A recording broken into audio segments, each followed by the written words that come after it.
Unified 911, anong matutulong namin sa'yo? Anya ti maitulog mi ken kahapon. Anong may tatabang ko sa imo? Unsay akong ikatabang nimo? Ngini makadabang na misal ka no. Sa anumang wika o dialekto, may tulong na darating sa iyo.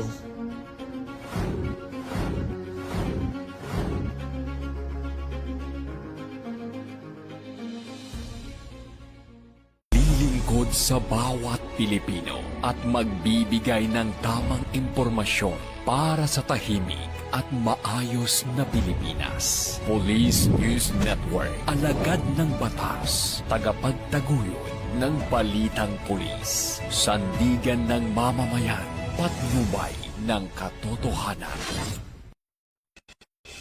La Campo Crame, maghahatid ng pinakahuling kaganapan at nagbabagang balita. Ito ang PNN Police News Network. At ngayon, ang inyong mga tagapagbalita. Magandang araw, bagong Pilipinas. Ako ang inyong alagad ng batas, tagataguyod ng balitang pulis. Ako po si Patrolwoman Rosemia Marquez mula sa Manila Police District ng NCRPO. Maghahatid sa inyo ng tamang balita, kwento ng pulis at serbisyo para sa mamamayan. At ito ang PNP News Online, ang pangunahing balita ng Police News Network, alagad ng batas, tagataguyod ng balitang pulis.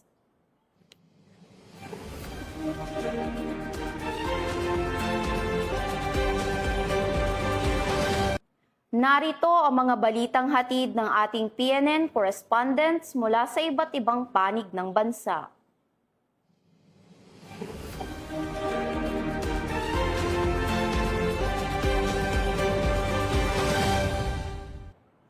There is no place for hazing or any form of abuse of the Philippine National Police. Those who violate the law will be held accountable without exception. Yan ang naging pahayag ni Chief PNP, Police General Jose Milencio C. Nartates Jr. kaugnay sa insidente ng hazing sa Philippine National Police Academy at naninindigan ang PNP kontra hazing at paglabag sa karapatang pantao. Patrolman Don Brosas sa report. Walang puwang sa Philippine National Police ang hazing, pang-aabuso at paglabag sa karapatang pantao. Ito ang paninindigan ng organisasyon kasunod ng pagsasampa ng kasong kriminal laban sa mga sangkot sa hazing incident sa Philippine National Police Academy noong 3 ng Abril. Binigyang diin ni PNP Chief Police General Jose Milencio Nartates Jr. na sino mang lalabag sa batas ay papanagutin ng walang sinasanto. Aniya, malinaw itong patunay na seryoso ang PNP sa pagpapatupad ng disiplina, pananagutan at paggalang sa dignidad ng bawat isa sa loob ng hanay ng kapulisan.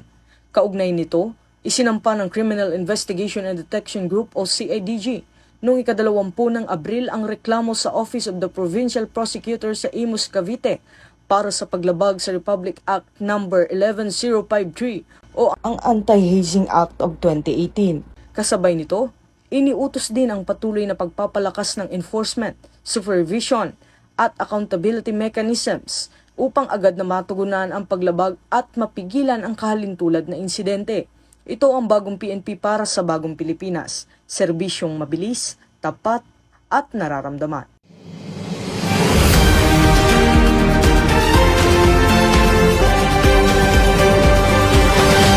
Maraming salamat, Patrolman Brosas.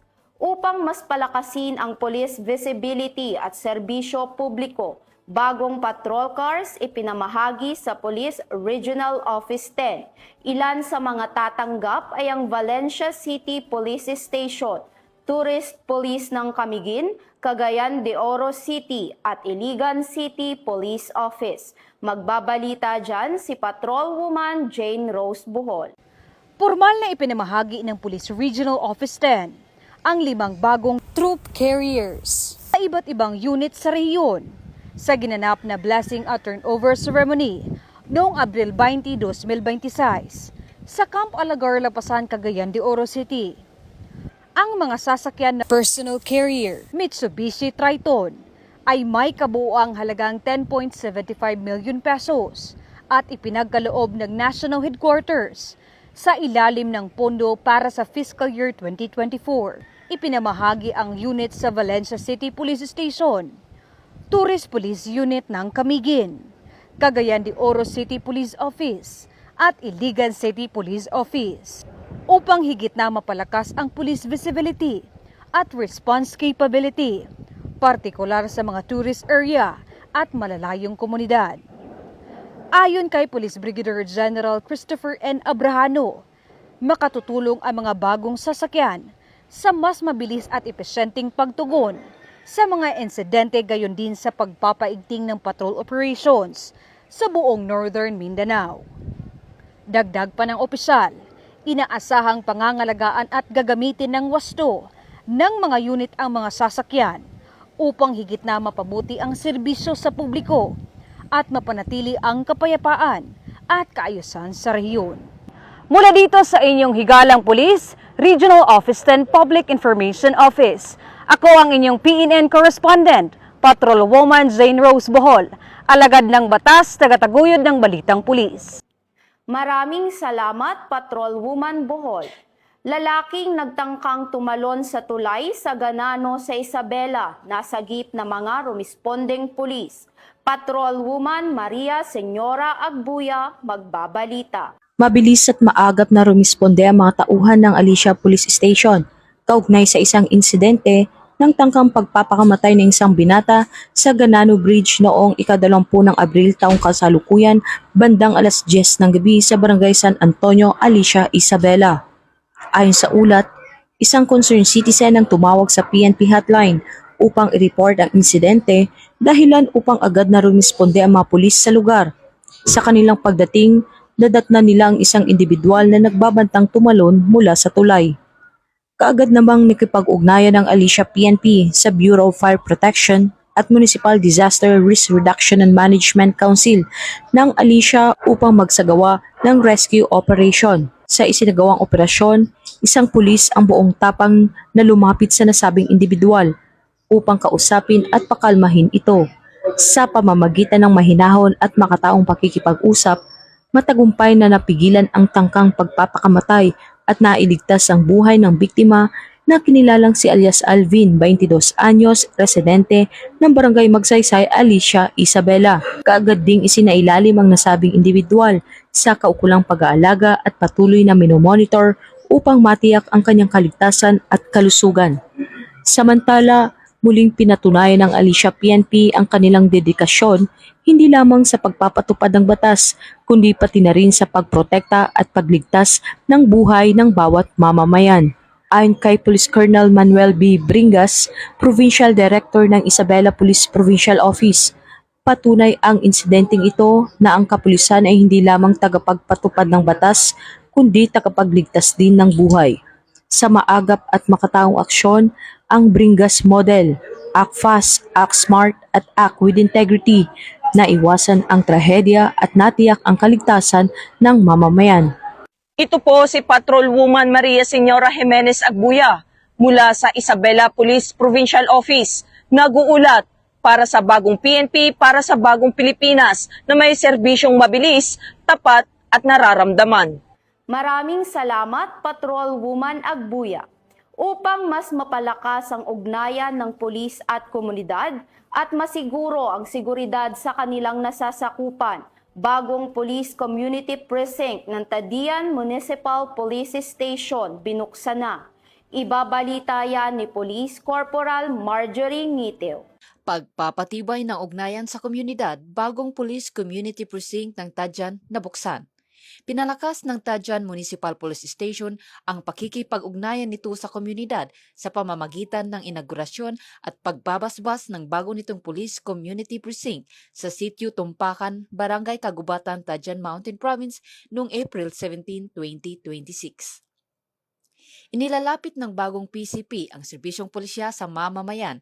Pinapabuti nito ang accessibility, pinapabilis ang oras ng pagtugon at pinatitibay ang tiwala sa pagitan ng pulisya at komunidad. Magsisilbi itong pasilidad sa 6 na barangay at ito ay ang Kadadanan, Dakudak, Lenga, Pandayan, Kagubatan at Banaaw ng Tadyan. Malugod naman na tinanggap ni Mayor Consuelo Masweng, mayor ng Tadjan, ang bagong PCP at ipinahayag ang kanyang buong suporta. Aniya, mas may lalapit nito ang serbisyong pulisya sa komunidad at mapapalakas ang kampanya sa impormasyon at edukasyon. Binagyan din naman ng pulisya ng Mountain Province na hindi kayang mag-isa ang pulisya sa pagpapanatili ng kapayapaan. Hinimok ang komunidad na makibahagi at makipagtulungan.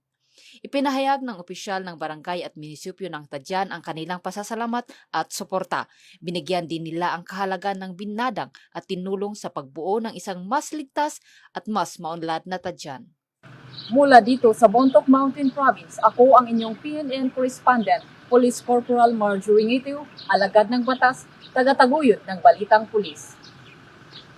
Maraming salamat, Police Corporal Ngitiw. Bilang bahagi ng core values ng Philippine National Police na makakalikasan, nakiisa ang mga miyembro ng PNP Kawayan sa isinagawang tree planting activities sa Isabela. Ito rin ay kaugnay sa Philippine Earth Day 2026 na may temang Our Power, Our Planet. Muling magbabalita dyan si Patrol Woman Maria Senyora Agbuya. Sa pagunita ng Philippine Earth Day 2026 na may temang Our Power, Our Planet, aktibong nakibahagi ang Kawayan Component City Police Station sa isinagawang tree planting activity nito lamang ika-22 ng Abril taong kasalukuyan sa Barangay San Luis, Kawayan City, Isabela. Ang naturang aktibidad ay nilahukan ng lokal na pamahalaan ng Kawayan, katuwang ang Senro, Peso Office at mga miyembro ng tupad. Layunin ng aktibidad na mapalakas ang pangangalaga sa kalikasan sa pamamagitan ng pagtatanim ng mga puno bilang ambag sa pagsukpo ng climate change, pagpapabuti ng kalidad ng hangin at pagpapanatili ng biodiversity. Samantala, ipinaabot naman ni Police Colonel Manuel B. Bringas, Provincial Director ng Isabela Police Provincial Office, na ang ganitong mga aktibidad ay mahalagang hakbang upang maipakita ang malasakit sa kalikasan. Ang Pambansang Pulisya ng Pilipinas ay patuloy na nakikiisa sa mga programang nagsusulong ng environmental protection at community engagement sapagkat ang ligtas at maayos na kapaligiran ay bahagi ng isang ligtas na pamayanan. Patuloy naman ang suporta ng Kapulisan ng Isabela sa mga programang pangkalikasan bilang bahagi ng mas pinalakas na ugnayan ng pulisya at komunidad tungo sa isang mas luntiang kinabukasan. Ito po si Patrol Woman Maria Senyora Jimenez Agbuya mula sa Isabela Police Provincial Office, nag-uulat para sa bagong PNP, para sa bagong Pilipinas na may serbisyong mabilis, tapat at nararamdaman. Mabilis na pagtugon ng Ifugao PNP nagbigay ng agarang tulong sa isang senior citizen at isang motorista. Ibabalita yan ni Patrol Woman Janice Bolahaw. Muling naramdaman ng mamamayan ang maagap na serbisyo at mabilis na pagtugon ng Ifugao PNP matapos matulungan ang tatlong individual sa magkakahiwalay na insidente sa mga bayan ng Lamut at Lagawi, Ifugao nitong ika-21 ng Abril taong kasalukuyan. Sa bayan ng Lamut, isang motorista ang tinulungan ng mga tauhan ng Lamut Municipal Police Station matapos tumagilid ang minamaneho nitong kulong-kulong sa Poblacion West, dulot umano ng mekanikal na problema. Agad na rumesponde ang mga pulis at nagbigay ng kinakailangang tulong upang matiyak ang kaligtasan ng motorista na kalaunay nakapagpatuloy sa kaniyang paglalakbay. Samantala sa bayan ng Lagawe, isang senior citizen ang nabigyan ng agarang tulong medikal ng mga tauhan ng Lagawe Municipal Police Station matapos makatanggap ng ulat mula sa isang concerned individual hinggil sa isang matandang nangangailangan ng agarang atensyong medikal sa Barangay Kudog. Agad na rumesponde ang kapulisan at tiniyak ang ligtas at mabilis na transportasyon ng pasyente sa Ifugao General Hospital para sa wastong medikal na pangangalaga. Sa isa pang insidente, isang individual ang naabutan ng mga nagpapatrolyang mga tauhan ng Lagawe MPS na natutulog sa gilid ng kahabaan ng National Road sa Barangay Kudog. Kalaunan ay napag-alamang ito ay nasa impluwensya ng alak at walang kakayahang makauwi. Dahil dito, hindi nag-atubili ang mga pulis na tulungan at ihatid siya sa kanyang tahanan upang masiguro ang kanyang kaligtasan, gayon din ang kaligtasan ng ibang motorista. Ang mga hakbang na ito ng Ifugao PNP ay sumasailalim sa kanilang dedikasyon at pangakong paglingkuran at protektahan ang komunidad, hindi lamang sa pagpapatupad ng batas, kundi pati na rin sa pagbibigay ng serbisyong may malasakit. Ito ay isang malinaw na refleksyon ng adhikain ng bagong PNP para sa bagong Pilipinas. Mula dito sa Ifugao Police Provincial Office, ako ang inyong PNN Correspondent, Patrolwoman Janice Bulahaw. Alagad ng batas, tagataguyod ng balitang pulis. Misamis Occidental Police Provincial Office nakaalerto sa seguridad dahil sa pagsisimula ng Miss Universe Preliminary Competition sa naturang probinsya. Ang pagpapalakas ng seguridad at deployment ng Pro-10 ay bahagi ng pinalakas na event security framework na may layuning protektahan hindi lamang ang mga kandidata kundi maging ang publiko at mga turista. Ang buong detalye ng report ay mula kay Patrolwoman Jane Rose Bohol. Get ready, Universe! Misamis Occidental is shining as the official host province and LGU partner of Miss Universe Philippines 2026. Pormal nang sinimulan ang preliminary competition ng Miss Universe Philippines 2026 sa partner host ng LGU ng Misamis Occidental, kung saan nakaalerto na ang mga deployment ng Police Regional Office 10, partikular na ang Misamis Occidental PPO, upang tiyakin ang seguridad ng mga kandidata at maayos na daloy ng mga aktibidad. Ka-deploy na ang mga personnel sa mga venues, hotel at pangunahing ruta habang nagpapatuloy ang mga aktibidad, tulad ng swimsuit competition at tourist events. Kasama sa seguridad ang police visibility, crowd control, at intelligence monitoring. Ang deployment ay bahagi ng mas pinalakas na event security framework na layong protektahan hindi lamang ang mga kandidata, kundi pati ang publiko at mga turista. Binigyang diin din ng pulisya ang malapit na koordinasyon ng local government units, organizers, at iba pang law enforcement agencies, kabilang ang traffic management teams at emergency responders upang masigurong tuloy-tuloy at ligtas ang buong programa. Ayon sa pamunuan ng Pro-10, ang matagumpay na pagsisimula ng preliminary events ay patunay na kahandaan ng rehiyon sa pag-host ng malalaking national events, kasabay ng pagpapanatili ng mababang crime rate at stable peace and order situation sa Northern Mindanao. Sa kabuuan, nananatiling nakaalerto ang Pro-10 habang nagpapatuloy ang mga aktibidad ng pageant, kasabay ng paniniguro na ang Miss Universe Philippines 2026 preliminaries sa Misamis Occidental ay magiging ligtas, maayos at world-class ang pagdaraos. Mula dito sa inyong higalang pulis, Regional Office 10 Public Information Office, ako ang inyong PNN Correspondent, Patrolwoman Jane Rose Bohol, alagad ng batas, tagataguyod ng balitang pulis. Maraming salamat, Patrolwoman Bohol.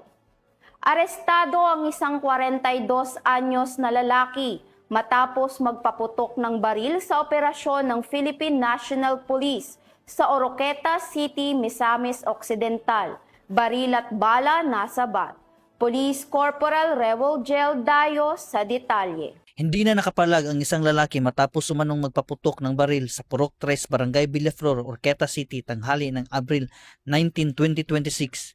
Kinilala lamang sa alias na Bebel, 42 anyos, isang caretaker ang suspect na umano'y nasa impluwensya ng alak nang mangyari ang insidente. Upon responding by our troops, na recover po natin ang ginamit na baril, no? So itong isang empty shells yung ginamit niya sa pagpapuputok at mga bala sa same caliber of firearm, no? So agad-agad pong naaresto ng ating kapulisan. Na-recover sa suspect ang isang 45 caliber pistol, mga magasin, bala at mga basyo ng bala na isinailalim sa inventaryo sa presensya ng mga opisyal ng barangay. Ayon sa investigasyon, Mayroon ring nakabinbin na kaso ng attempted murder ang suspect sa bayan ng Aluran, Misamis Occidental. Meron siyang previous case na attempted murder, may binaril siya sa Aluran at nakuhanan din siya ng caliber 45. Kasalukuyang nasa kustodiya ng Oroqueta CPS ang suspect para sa kaukulang disposisyon at pagsasampa ng kaso sa ilalim ng Republic Act 11926. Nanawagan naman ang hepe ng Oroqueta CPS sa mga individual na may mga hindi lisensyadong baril na isurrender ang mga ito sa pulisya. Mula dito sa PRO 10 Misamis Occidental Police Provincial Office, ako ang inyong Police News Network Correspondent, Police Corporal Riwel Gildayo, alagad ng batas, tagataguyod ng Balitang Pulis. Maraming salamat, Police Corporal Dayo. At yan ang mga balitang nakalap ng ating mga PNN correspondents mula Luzon, Visayas at Mindanao. Bago tayo magtapos sa ating programa, narito ang ilang paalala ngayong dry season. Una, dalasan ang pag-inom ng tubig. Magdamit ng mga kasuotang may manipis at komportabling tela. Gumamit ng payong, pamaypay o sombrero kapag lalabas ng bahay. Iwasan ang pagbibilad sa araw at siguraduhing komportable ang inyong mga alagang hayop. Manatiling ligtas mga ka-PNN sa kabila ng banta ng mainit na panahon. Sakaling may emergency, idaya lang ang 911 sa inyong mga telepono at ang inyong pulis at iba pang sangay ng pamahalaan ay handang tumulong sa inyo. At mga ka-PNN, bukas ay gaganapin ang Singing Cups of the Philippines for a Cause Season 2 na gaganapin sa Multipurpose Center Camp Crame. Mapapanood ito sa Facebook page ng PKG Tagapag-Ugnay. Para sa mas malawak at mabilis na ulat ng mga balita, huwag kalimutang mag-like, follow and share sa aming official social media accounts ng Police News Network. Tutok lang sa aming YouTube channel para sa mga live stream at replays at i-follow kami sa X account para sa mga real-time updates at Facebook account ng Police News Network. Manatiling mapagmatsyag at laging alamin ang totoo. Sa ngalan ng pamunuan ng Philippine National Police, sa pangunguna ni Chief PNP Police General Jose Milencio Nartates Jr. at sa pamumuno ni President Ferdinand Bongbong Marcos Jr., kami ay maglilingkod sa bawat Pilipino at magbibigay ng tama at balanseng balita. Mula rito sa tanggapan ng tagapag-ugnay ng pambansang pulisya, kami ang inyong alagad ng batas, tagataguyod ng Balitang Pulis. Ako ang inyong tagapag-ugnay, Patrol Woman Rosemia Marquez mula sa Manila Police District ng NCRPO. Maghahatid sa inyo ng tamang balita, kwento ng pulis at serbisyo para sa mamamayan. At ito ang PNP News Online. Ito ang bagong PNP para sa bagong Pilipinas. Serbisyong mabilis, tapat at nararamdaman.